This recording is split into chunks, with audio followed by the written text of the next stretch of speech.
Assalamualaikum warahmatullahi wabarakatuh. Sahabat Anwar Hikmah yang dimuliakan Allah Subhanahu wa taala.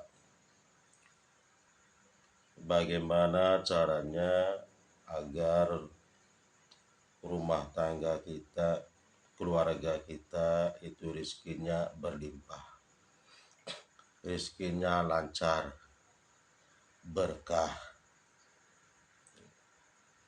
Tentu ada kiat-kiat tersendiri, ada cara-cara tersendiri. Tapi sebelum kita melanjutkan pembahasan ini, jangan lupa mohon sodakohnya untuk like, subscribe, share, dan komen. Mudah-mudahan apa yang saya sampaikan bermanfaat. Baik sahabat yang dimuliakan Allah Subhanahu wa taala, sebelum kita lanjut masalah kerizkian dalam rumah tangga agar berlimpah, terlebih dahulu kita ngopi biar agak lancar ngomongnya. Ya. Alhamdulillahirrahmanirrahim. Baik sahabat yang dimuliakan Allah, yang pertama, terkadang kan kita sering banyak menuntut, minta amalan, hanya fokus di amalan.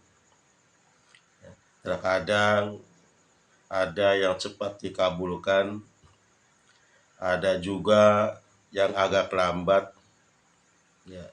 Bahkan ada yang lama tidak diijabah-ijabah, ya, dari amalan tersebut. Karena apa itu bisa terjadi?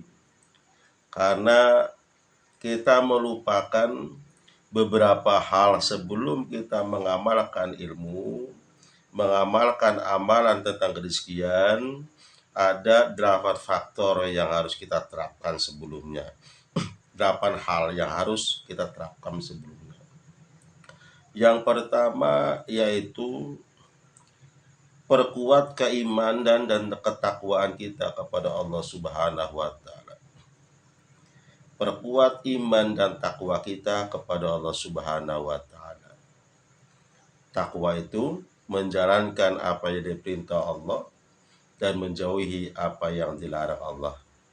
Jadi setiap hari kita kuatkan ketakwaannya kepada Allah, kuatkan imannya kepada Allah.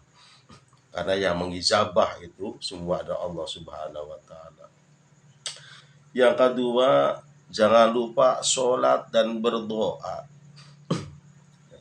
Kalau mau rezekinya keluarga kita lancar, suami dan istri jalankan kewajiban sholat 5 waktunya. Diperbaiki sholatnya. Habis sholat kita berdoa sama Allah. Karena manusia hanya berikhtiar, sababiyah, hakikatnya semua yang mengijabah ada Allah Subhanahu wa ta'ala. Sholat dan berdoa. Kemudian yang ketiga, membaca istighfar dan bertobat. Karena salah satu faktor yang menghalangi rezeki adalah dosa. Semakin banyak kita melakukan kesalahan, semakin banyak kita melakukan dosa terhadap Allah, maka di situ akan semakin jauh rezeki menghampiri kita. Seberapa banyak Anda berharap ingin rezekinya jembar, rezekinya luas, tapi kalau sering melakukan kesalahan, sering melakukan dosa, apa yang dilarang oleh Allah kita lakukan, maka rezeki akan menjauh dari kita. Maka perbanyaklah istighfar, bertobat. Kita melakukan kesalahan, ya, pernah marah, bertobat.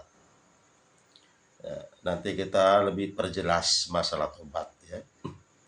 Kemudian bersedekah. Ya, sedekah itu sangat bagus untuk sebagai magnet kita untuk menarik rezeki supaya datang kepada kita. Lebih-lebih sedekah subuh. Habis sholat subuh, ya, sholat subuhnya di musola atau di masjid, selesai kita zikir, keluar sebelum kita keluar dari masjid, sebelum kita pulang, ya, sisihkan sedikit uang kita ke kotak amalnya. Niat sama Allah, ya Allah, saya mohon dengan sedekah subuh ini perkenankan saya rizkinya diperluas, dimudahkan urusannya, diluaskan rezekinya. Kemudian yang kelima adalah bersyukur. Nah ini, jadi apapun yang ada pada diri kita, ya, seberapa rezeki yang kita dapat, syukuri. Jadi awal itu kita syukuri dulu. Ya, usaha sehari ini dapat sekian, alhamdulillah. Dapat lebih, alhamdulillah. Semua disyukuri. Maka zikir yang lebih bagus adalah alhamdulillah, alhamdulillah, alhamdulillah. Syukuri aja. La in syakartum la azidannakum wa la in kafartum inna adzabil lasyadid. Kalau kita terus bersyukur, membaca alhamdulillah, ya, maka Allah akan tambahkan rezekinya, tambahkan nikmatnya. Bersedekah salah satu cara kita bersyukur atas apa yang Allah berikan. Sisihkan sebagian rezeki yang kita dapat bersedekah. Maka dengan sedekah itulah Allah akan tambahkan rezeki kita. Ya. Kemudian yang keenam adalah menjaga silaturahim. Karena hadis Nabi, ya, salah satu yang bisa melancarkan rezeki itu adalah silaturahim. Nah, perbaiki hubungan dengan istri, hubungan dengan anak, hubungan dengan orang tua, hubungan dengan sanak saudara, ya, dengan mertua kita, diperbaiki hubungannya. Insya Allah kalau hubungan silaturahminya baik, maka rezeki kita akan dimudahkan dan dilancarkan oleh Allah Subhanahu wa Ta'ala. Kemudian yang ketujuh, bertawakal. Ya, serahkan semuanya kepada Allah. Makanya dalam kita berzikir untuk kerezekian, ya, seringkali kita zikir itu kan kapan nih diijabah, kapan nih doa kita dikabul, ya pasti seperti itu.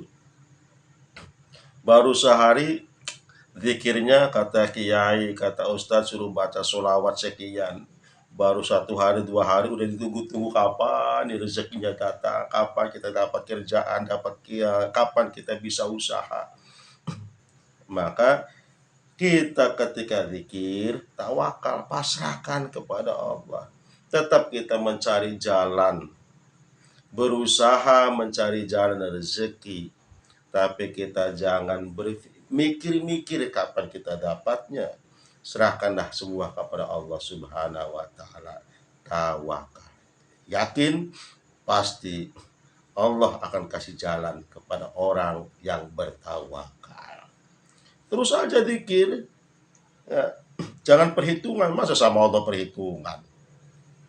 Allah aja nggak pernah perhitungan sama hambanya. Ud'uni astajib lakum. Barang siapa yang memintaku, kata Allah, pasti akan dikasih oleh Allah. Allah tuh bilang pasti kok.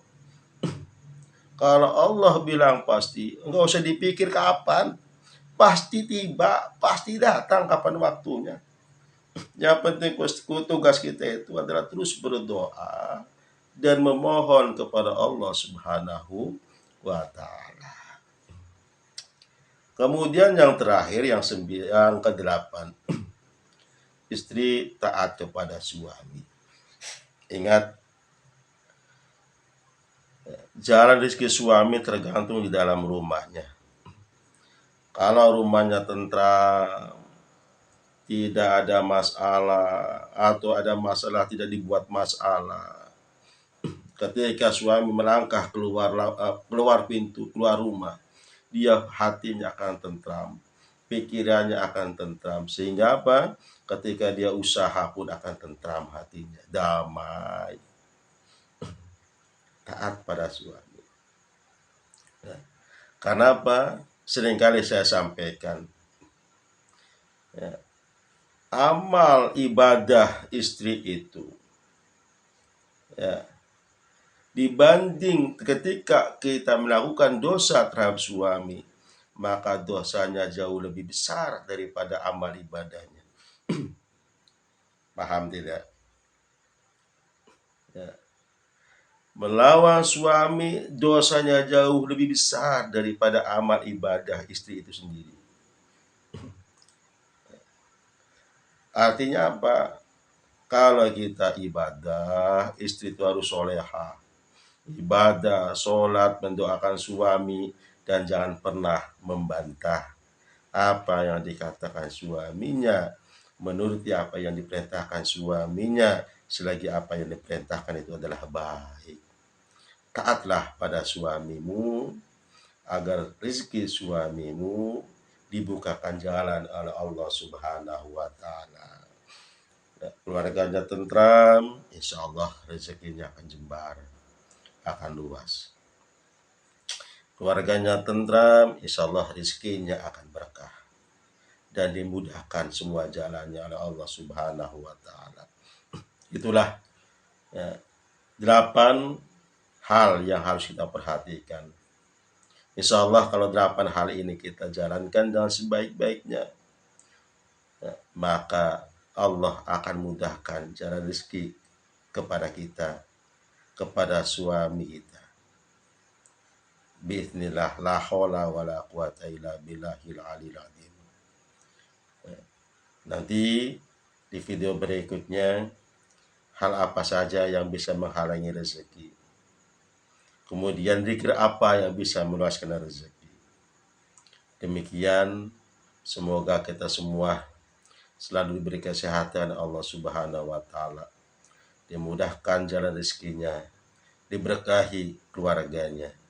Allahumma amin ya rabbal alamin.